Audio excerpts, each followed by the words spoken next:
Qu'est-ce qui a qualifié Rebecca pour le mariage?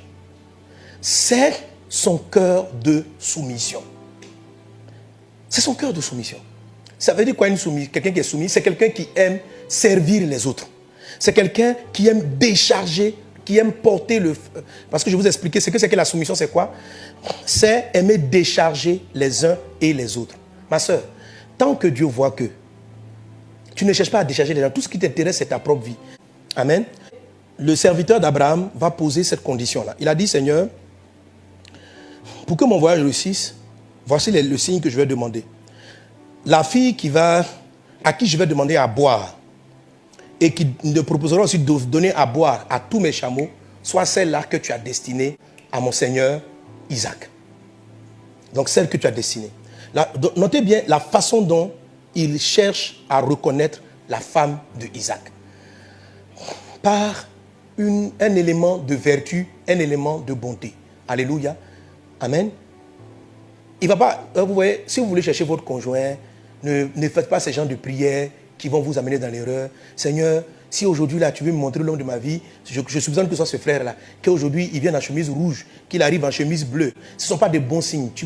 Satan va te tromper. Il peut t'amener du bleu, il peut t'amener du rouge. C'est comme ça le diable fait pour vous séduire. Quelle chemise s'il vient qu'aujourd'hui la soeur soit coiffée sur la gauche, après qu'elle soit coiffée sur la droite? Tu as une perte de temps inutile. Il y a des critères qui sont essentiels pour le mariage. La Bible dit, Marie, aime ta femme comme Christ a aimé l'église. Femme, sois soumise à ton mari. Donc s'il y a des questions à poser en ce qui concerne, est-ce que quelqu'un est mon mari ou quelqu'un est ma femme? Ce sont des questions relatives à des valeurs. Par exemple, la femme va chercher à trouver, poser des conditions pour voir, est-ce que, Seigneur, cet homme que j'ai commencé à voir, cet homme que, s'il est vraiment l'homme de ma vie, qu'il montre des actes de sacrifice. Parce que qu'est-ce que Dieu attend? Qu'est-ce que la femme attend d'un homme? Marie, aime ta femme comme Christ a aimé l'église et s'est livré pour elle. Donc, qu'est-ce que la femme va rechercher? Un homme qui est prêt à se sacrifier pour sa vision, qui est prêt à se sacrifier pour sa femme. Par exemple, Seigneur, est-ce que cet homme est profondément, est-ce qu'il est attentionné? Et tu observes, il ne faut pas poser la question par rapport à toi, parce qu'en ce moment-là, lui, il a des désirs, il te désire. Quand il te désire, tu n'es pas le bon critère. Est-ce que tu comprends? Tu n'es pas le bon critère, parce que toi, il te désire. Donc, il vient te parler, il est attentionné. Le monsieur a demandé qu'elle soit non seulement attentionnée vis-à-vis de moi, mais qu'elle soit attentionnée pour mes chameaux aussi. Tu comprends? Donc, c'est trop facile, tu vois, de demander à ton conjoint s'il est là, qu'il m'invite au restaurant. Mais le monsieur, il est fan de toi, il va t'inviter au restaurant. C'est un signe trop banal. Ce qu'il faut savoir, c'est est-ce qu'il est attentionné vis-à-vis de sa soeur, de son frère, de ces gens qui sont à l'église. C'est son quotidien. S'il parle mal à sa propre soeur, s'il ne respecte pas son propre papa, le jour où tu seras dans son intimité, il te fera pareil. Là, aujourd'hui, il est amoureux de toi, il est prêt à enlever la lune pour te l'offrir. C'est ce qu'il dit. Oh, je t'aime tellement que je vais enlever la lune. Il a des désirs charnels. Tout ce qu'il veut, tout ce qu'il éprouve pour toi, c'est un amour politique. C'est parce que tu es belle, c'est parce que tu as une forme, il veut te dévorer, il veut te manger, il ne t'aime pas. Il faut savoir, est-ce que c'est quelqu'un qui est capable d'aimer? Est-ce que c'est quelqu'un qui est capable de se sacrifier? Pas te concernant toi, mais concernant les autres. Ça veut dire quoi? Tu l'observes dans son environnement. Tu l'observes dans son quotidien. Pas dans son quotidien vis-à-vis de toi. Parce que toi, bientôt, tu seras dans son quotidien. Est-ce que tu le vois appeler sa maman souvent? Est-ce que tu le vois parler avec ses propres soeurs? Est-ce que tu vois qu'il a de l'attention vis-à-vis de ses parents? S'il n'est pas attentionné vis-à-vis de ses parents, il ne le sera pas pour toi 2 ans après ton propre mariage. Tu comprends ça? Voilà, c'est comme ça qu'on cherche les critères. On n'est pas là pour poser la question, si aujourd'hui il veut me marier, qui me salue à l'église. Alléluia. Alors, il y a des signes qui sont intéressants. Et vous savez pourquoi aujourd'hui les gens on a des problèmes de mariage? C'est à cause de l'esprit mensonger qui est dans le monde. La Bible dit, dans le livre de 1 Corinthiens 13, la Bible dit, le vrai amour ne cherche pas son intérêt.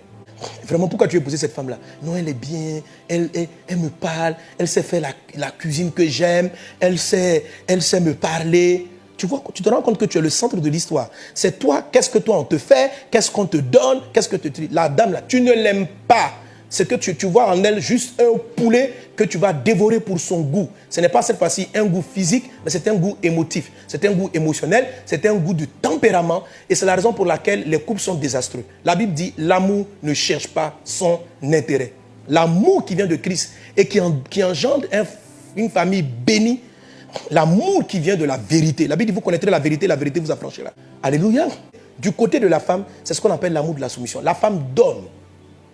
La femme donne. Elle, pas elle donne, mais elle décharge.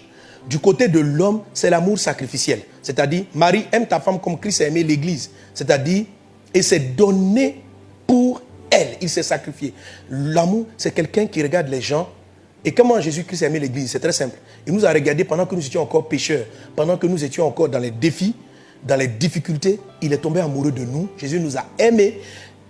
Il n'a pas attendu que nous soyons des gens saints. Il n'a pas attendu que nous soyons des gens purs. Il est venu dans nos défis, dans le seul but de se sacrifier pour nous afin de nous changer. Il a cru dans les valeurs que nous transportions et il a voulu nous transformer à son image. Voilà ce que le type d'amour que l'homme éprouve vis-à-vis de sa femme, qu'il doit chercher dans le mariage. Amen. Et ce sentiment-là, ou bien cette façon de réagir, est déterminante pour que votre couple soit béni. Alléluia. Je vous assure, si la plupart des couples aujourd'hui vivent dans des problèmes, c'est parce que la parole de Dieu n'est pas appliquée et que les gens se marient sur la base de mensonges, d'où les difficultés auxquelles ils sont confrontés. Même en étant chrétiens, le père Satan, leur père, a une influence sur le mariage. Et au nom de Jésus, vous en êtes délivrés aujourd'hui, même dans le nom puissant de Jésus. Donc en fait, la femme qui sera prête au mariage a un esprit d'aider son prochain. Mais l'aider, de même aussi l'homme a un esprit d'aider son prochain, mais elle, la femme, elle a le fardeau d'aider les gens en allégeant leurs charges, en les déchargeant de leurs charges. Et c'est une culture qu'elle va développer. Alors, quelle est la femme de manière pratique qui va plus vite se marier et que Dieu va marier? C'est la sœur qui est dans l'église. Dans l'église, l'église c'est ton Éden. Alléluia. Il faut retenir que les animaux auxquels Adam devait donner des noms étaient en Éden. Là où tout commence. Alléluia. Le démarrage de toute chose. Alors, donc, on repart là-bas, dans cet environnement de la présence de Dieu.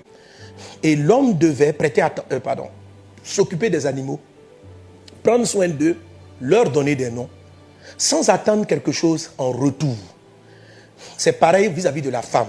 Parallèlement, donc, la femme, elle doit développer un esprit de service, un esprit de décharger les gens. Elle décharge qui?